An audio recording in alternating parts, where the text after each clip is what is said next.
नमस्कार. आजच्या शिवचरित्र कथेला सुरुवात करूयात. याच काळात इसवी सन 1671 महाराज रायगडावर काही काळ होते. एके दिवशी गडावर एक पाहुणा आला. अचानकच आला. तरुण होता. तो हिंदी भाषिक होता. कवी होता. याचं नाव भूषण तिवारी. तो राहणारा यमुनाकाठीच्या टिकमापूरचा. या गावचं खरं नाव त्रिविक्रमपूर. कानपूरपासून काही कोसावर हे गाव आहे. अकबर बादशहाचा जो राजा बिरबल म्हणून चतुर सरदार होता त्याचंही गाव टिकमापूर. या गावात बिहारीश्वर महादेवाचं मंदिर आहे. हा महत्त्वाकांक्षी आणि अत्यंत तेजस्वी भाषाप्रभू टिकमापूरहून रायगडाकडे आला. हे अंतर कमीत कमी 1300 किलोमीटर अंदाजे आहे. इतक्या दूरवरून तो दगडधोंड्याच्या आणि काट्याकुट्यांच्या सह्याद्रीवरच्या रायगडावर आला. कशाकरिता? शिवाजीराजांच्या दर्शनाकरिता. या भूषणाला यमुनाकाठी शिवाजीराजांच्या शौर्याच्या आणि मुत्सद्देगिरीच्या कथा वार्ता नक्कीच समजलेल्या होत्या. विशेषतः महाराजांचे आग्रा प्रकरण अन त्यातून त्यांची झालेली विलक्षण सुटका. त्यांच्या मनावर या शिवचरित्राचा विलक्षण प्रभाव पडला होता.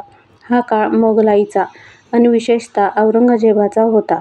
गंगा यमुना अंधारातूनच चाच पडत वाहत होत्या. अन्याय आणि अपमान जनतेच्या आता अंगवळणी पडले होते. अशा काळात एक हिंदी तरुण कवी सह्याद्रीत येत होता. आजपर्यंत ज्यांना कधी पाहिलेलंही नाही अशा महाराजांच्या दर्शनाच्या ओढीने येत होता. आला. महाराजांची आणि त्याची भेट रायगडावर झाली. तो कवी आहे हे त्यांना समजले आणि त्यांनी त्याला म्हटलं, आपण कवी आहात. मला आपलं एखादं काव्य ऐकता येईल का? भूषणाने चटकन म्हटलं, हो राजन.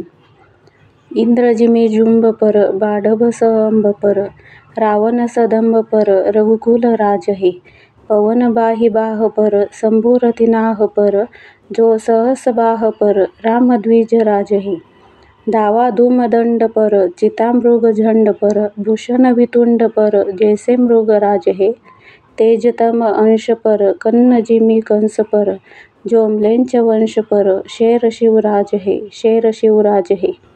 ही अप्रतिम कविता ऐकून महाराजांना आनंदच झाला. पण त्यात महाराजांची भूषणाने तुलना केली होती रामाशी, कृष्णाशी, सिंहाशी. महाराजांनी येथे एवढेच लक्षात घेतले की हा हिंदी भाषिक कवी प्रतिभावंत भाषाप्रभू दिसतोय. या पाहुण्याचा आदर करावा आणि गडावर त्याला ठेवून घ्यावे असे त्यांच्या मनात आले. भूषणाचा मुक्काम गडावर पडला.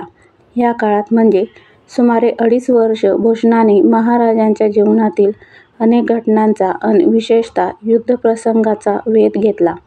हे निश्चित आणि त्याने महाराजांच्या जीवनावर काव्यरचना करावयास प्रारंभच केला. पण ही काव्यरचना करताना त्याने या शिवकाव्य रचनेतच वाङ्मयातील अलंकारशास्त्रांचा परिचय करून दिला आहे. म्हणजे पंडित मम्मट या संस्कृत पंडिताने अलंकारशास्त्रावर काव्यप्रकाश हा ग्रंथ लिहिला आणि वाङ्मयातील अनेकविध अलंकाराची ओळख करून दिली. तसाच उपक्रम भूषणाने आपल्या शिवकाव्यात केला आहे. अलंकारशास्त्रानुसारचा हा त्यांचा ग्रंथ चिरंजीव आहे. संस्कृत भाषेत जबरदस्त प्रभावी गद्य नाटक लिहिणाऱ्या विशाख दत्त या 2000 वर्षापूर्वीच्या नाटककार कवीची जेवढी योग्यता संस्कृत वाङ्मयात आहे तेवढीच शक्तिशाली प्रतिभा आणि तेज भूषणाच्या या शिवकाव्यात आहे. त्याने आपल्या या ग्रंथास नाव दिले शिवराजभूषण. यात वीररसाचा परमोत्कर्ष दिसेल. त्यांचा ग्रंथ काव्याचा आहे पण विषय इतिहासाचा आहे. शस्त्रधारी वीरांचा जेवढा आदर रायगडावर होत होता तेवढाच प्रतिभावंत कलावंताचाही आदर होत होता. भूषणाचं घराणं हे विद्वान कवीचं होतं. त्यांचे बंधू आणि वडील हेही उत्तम कवी होते.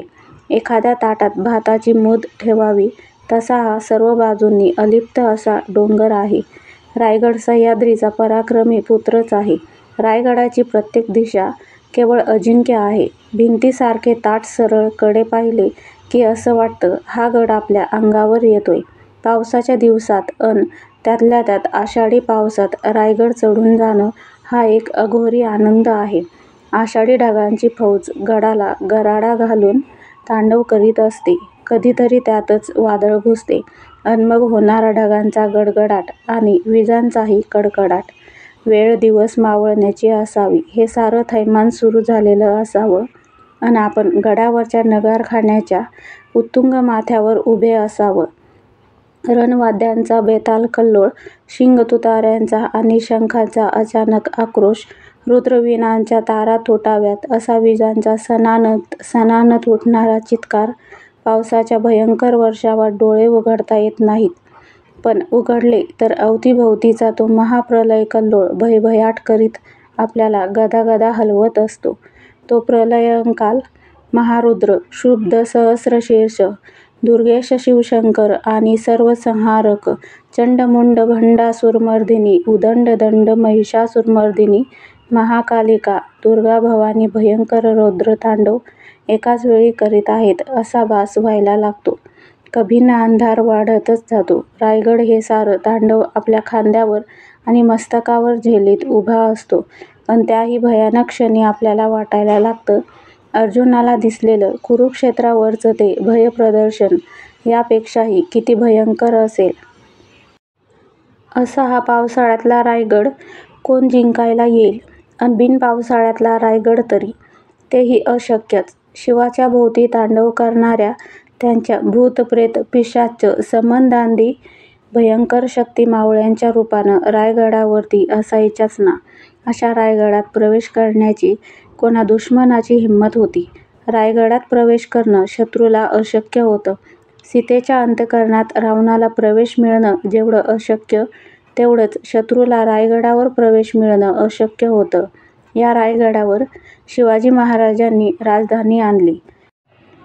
हिरोजी इंदुलकरांसारखा कुशल बांधकामगार महाराजांनी गडावरच्या तटाकोटा बुरुजासाठी आणि अन्य बांधकामासाठी नामजात केला. हिरोजी कामाला लागला. रायगडाच्या अंगाखांद्यावर श्रावणातल्या गोकुळासारखं बांधकाम सुरू झालं. गडाचे कडे आणखी अवघड करण्यासाठी सुरुंगाच्या बत्त्या शिलगावल्या जाऊ लागल्या. सुरुंगाचे पडसाद दाही दिशास घुमू लागले. महादरवाजा, चित्ता दरवाजा, नाणे दरवाजा, वाघ दरवाजा अन अवघड सांधीसापटीत बांधलेला चोर दरवाजाही अंग धरू लागला. 3 मनोरे रूप घेऊ लागले. नगारखाना, 7 माडी महाल, पालखी दरवाजा, मेना दरवाजा, शिरकाई, भवानीचं देऊळ, कुशावर्त तलाव, गंगासागर कोळंब तलाव पाण्याने भरू लागले. कमी जास्त 40-42 दुकानांची दोरी लावून सरळ रांग उभी राहिली. मध्ये रस्ता, समोर दुसरी रांग, जगदीश्वराचं भव्य मंदिर उभं राहिलं. असा रायगड पगडीवरच्या कलगीतुऱ्यांनी अन नवरत्नांच्या फुलदार जयगोचौकड्यांनी सजवावा तसा हिराजीने सजवला. केवळ राजधानीचा किल्ला म्हणून तो सुंदर सजवावा एवढीच कल्पना रायगडाच्या बांधणीबाबतीत नव्हती, तर एक अजिंक्य लढाऊ किल्ला म्हणून गडाचं लष्करी महत्त्व महाराजांनी आणि हिराजीनं दक्षतापूर्वक लक्षात घेतलं आहे. गडावरच राजघराण्याचं वास्तव्य राहणार असल्यामुळे राजस्त्रियांची राहण्याची व्यवस्था हिराजीने खानदानी पडदा सांभाळून केली. या विभागाला बादशाही भाषेत म्हणत असत जनानखाना किंवा दरुनी महाल किंवा हरमखाना, पण रायगडावर या कौटुंबिक राजवाड्याला म्हणत असत राणीवसा. या राजकुटुंबाच्या विभागात प्रवेश करण्याकरिता स्त्रियांसाठी दक्षिणेच्या बाजूस एक खास दरवाजा बांधला. त्याचं नाव मेना दरवाजा. 12 द्वारी आणि 12 कोनी उंच झरोक्याचे 2 मनोरे गडावर बांधले. या मनोऱ्यात प्रत्येक मजल्यावर मध्यभागी कारंजी केली. भिंतीशी लोड तक्के ठेवून सहज 15-16 आसामींनी महाराजांशी गोष्टी बोलण्याकरता वा राजकीय चर्चा करण्याकरता बसावं अशी जागा मनोऱ्याच्या दोन्ही मजल्यावर ठेवली आहे. दिवे लावण्याकरता सुंदर कोनाडे आहेत. झरोक्यावर पडदे सोडण्याकरता गोलकड्याही ठेवल्या आहेत. आबदारखाना, फरासखाना, शिलेखाना, जिन्नसखाना, दप्तरखाना, जामदारखाना, मुद्रपाकखाना इत्यादी सारे महाल, दरक आणि कोठ्या गडावर बायजवार होत्या. रात्री सगळीकडे दिवे लागण व्हायची. नगारखाना कडाडायचा. सनईचे सूर कोकण दिव्याला साथ घालायचे. गडाचे सारे दरवाजे कड्या कुलूप घालून बंद व्हायचे. तोफ उडायची.